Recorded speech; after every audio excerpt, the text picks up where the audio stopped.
Hey guys, welcome to the Gary's channel, man. Today we received a wheel order that we placed about 3 months ago, more or less, right? Maybe a little less, I think. They arrived today, man, the wheels for the Chevrolet Apache. In today's video too, guys, we're going to show you some details of Project 01, the development of the exhaust manifold and intake manifold, which we're going to make at home. Here, it's still a really small radius until it becomes a regular tube. If it's the villain, right? The part. Underneath the tube will look like this, you know? So you're going to make a tool that you'll press and it will open up It will conform. to this shape here. Then the top part will stay round, you know? When you put it here on the body of the thing, look, why would you make The very top. round part? It. Would go around, it wouldn't make the whole tube the same. I'm not sure if this part, when you get to this angle here, will stay the same. Will form, you know? It will almost distort. What kind of tool are you going to use to get it into that shape afterwards, you know? Because apart from the bulge there, it goes up all the way to the top, right? You just cut the angle there and it turns out much better, right? Or you make a tool in that shape so it conforms all the way to the end. But it stays as one piece from start to finish.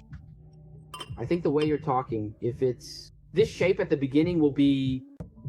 I can't imagine how you could do it, so... I think if we take a tube like this and press it here, don't you think we could make a 2.5-inch bulge? The bulge? Yes, but not this shape here. It's hard. You'd have to make a tool for this part here. Okay. And what if we did something like this on the Aratos? Now I'm just brainstorming, okay? This here is one piece, but like this, look. I get it. The bend's up there, then you do everything with the bend. It's hard, actually. It's just that it's small, right? Yeah, if it's tiny, it might be possible to bend it. The Bending machine we have, the guy keeps bending it little by little until... I think that, man, Dennis Autama, in that situation, you have the sheet, you have to make a tool, and you yourself would have to do it, right? 100% of the company, right? Because I'm not sure if with one diameter you can get this here, if the aluminum won't crack, right? I don't think it'll crack. But the shape here, at this angle, I don't think it's going to look good. Because here, let's say, it ended up at the tip, it kept the shape, all right, it's going to cut here. Here it's going to give way, it's going to end up with a different measurement. It's just one diameter. So what's the idea here, Gurizata? Where? With the heads here, look. The stainless steel guy, the aluminum guy, the machining guy, blah, blah, blah. That's Gurizo, the one who makes the parts for us. We are here with Godzilla, which is the Godzilla from Project 01. We're here with both turbines, look. I'll explain it to you. We're going to show a bit here, okay? I wanted to show this introduction to the idea. But our idea now, man, is to produce a specific intake manifold for the project. So we're studying here to see if we make our own specific one to use in this car, okay? This car is a car that's very important to us. It's the first car from a different batch here at the shop. So we're thinking if we really make something like this specifically for this engine, right? There are a lot of details here. Look, there are a lot of details, okay? Whether we like it or not, we're going to use practically 1 kilogram per turbo, 0.8 kilograms per turbo here, okay? And this plastic manifold here probably won't hold up, right? So we're coming up with something. Either we build one or we just buy one that's already made. So That's the idea here now. I didn't understand. But the back part here, look, how are we going to do it? Up here in the front, it's going to look good, the way you're saying. At the end, it looks nice. We're going to have to cut the angle here, which I don't know how much it is, 45, I don't know. It depends on what we're going to leave here. Yeah, then you'll cut the back part here. Of course, only if everything is this size here, look. If not, the back part here won't have the same shape as the front part. Then here it will be hidden. So you want us to use it. You get it? In a bit, I can show you how. 4 pieces and nothing, since the round mouth fits there, right? Then... It looks cool. Then grab an aluminum rod and we make 12. Crazy stuff, right? That's what I'm saying, so we don't show everything. Then we already leave the... You're crazy. Over there? Then we just leave it here. Guys, I know, we just leave the pieces here to wait for the right moment. all right then, guys, thanks, okay? No, leave it. There. It's waiting. It's waiting. Wait. Wow, no. Because the idea isn't so you want to keep it low, right? So this here won't be such a big piece. In a little while, we'll be able to do what was taught. Low, you know? We're going to have 9.5 here, plus another... Look, but then it's... Yeah. Man, I would leave it, like, so the TBI stays like this. Because that's how it is, look. So it's going to be really tough. This is the second video we're showing you guys this car, okay? This project here, man. We haven't shown it. They don't even know what car it is. No one knows. Only those who are actually involved in building the car know what it's specifically going to be. Anyway, the details about this will come later. The car is going to have a really different color. Look, we cut out a lot of these kinds of details so it doesn't end up being a thing. We have a project based on this and it says everything, man. It's complicated, okay? It takes time. These guys are going to live here for about 2 or 3 months bringing ideas. It's something we're going to do. That's why RIP is here, okay? RIP is the guy who makes pulleys and wheel spaces for us, right? So since both turbines are going to be right up front, man. Come here, take a look at this. The chassis for the Godzilla supercharger is already here. Look. We put the sprayer in place just to get an idea. So, we're going to make the manifold with the guys from Welder, right? The exhaust manifold will come out here, and the idea is to put both turbines next to the radiator. So, for anyone looking at the car from the front, they'll be able to see the turbines, right? So, Godzilla radiator, the spacing will be more or less like this, maybe a little shorter here, right? And then the turbines can come forward to show up in the car's grill. So, we use this setup that's assembled here just so we could get an idea, more or less, of what it's going to be like. So for that, we're going to have to move the pulleys to a different place. The alternator will have to come out of here. Anyway, we're going to clean up this top part of the engine so it can grow. We'll change the intake and the valve covers to make it look nicer. And soon he'll relocate the coils here, right? The car is going to have a lot of details, some really cool materials. I think it's going to look... And damn, the car, that's why we're cleaning up these parts.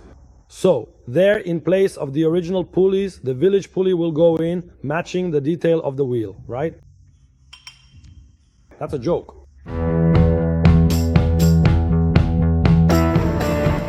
Another fantastic set of Scott wheels. These are 2 beautifully forged pieces as well, with the inner part meticulously coated in Cerakote, a highly polished lip. Man, let's truly open it up. Let's really open it up and see.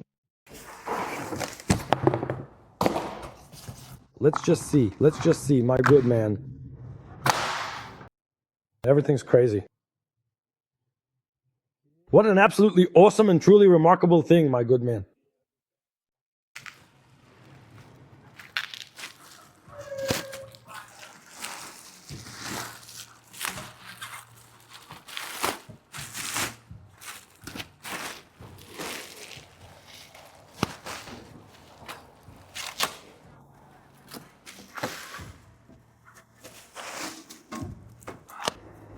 Did you ever think we'd have wheels of this caliber here at the cinema? Never. And today it's the 5th wheel.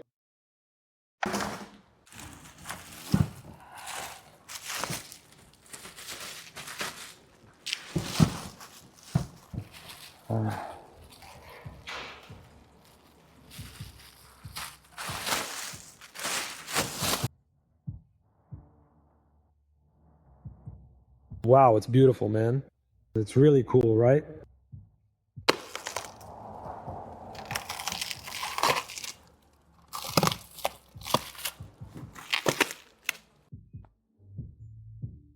Let's see. Top notch here. So man, here, we've already shown you, there's already a review of wheels from the same brand here on the channel, right? Man, this is a wheel with a really top-notch finish, both the polished part and the Cerakote part, right? This is actually polished. It's not chrome or anything. It's polished, so much so that if you touch it with your finger, it leaves a mark, okay? It's a wheel you have to be careful with. That's why it has this kind of finish.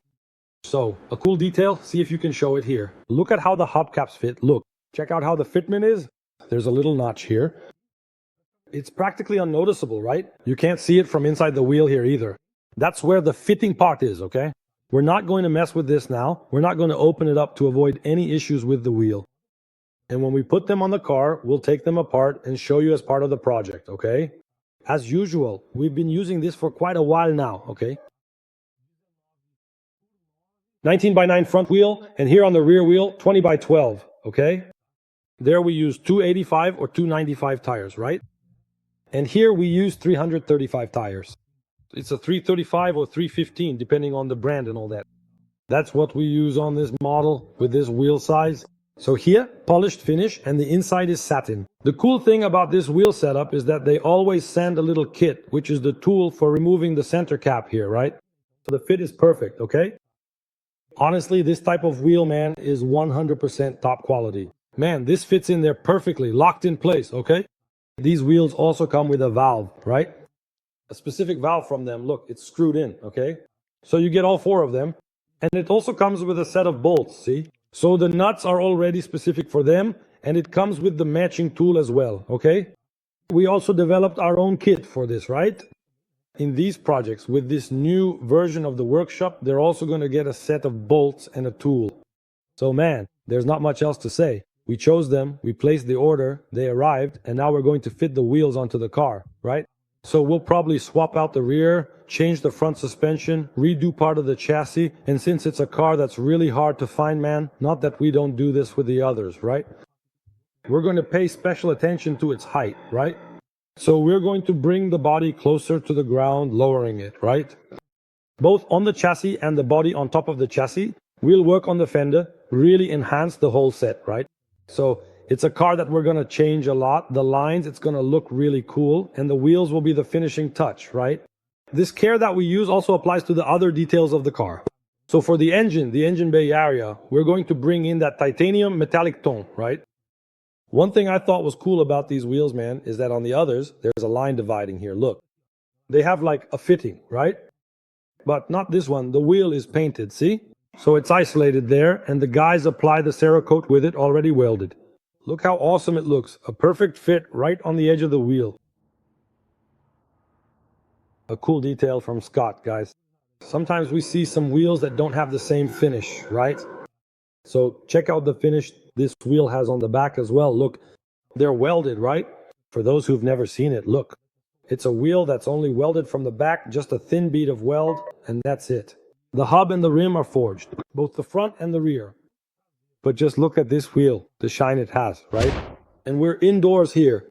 It's not that dark, right? But there's a bit more lighting to really highlight this kind of detail. So it really is a truly top-notch and exceptional finish.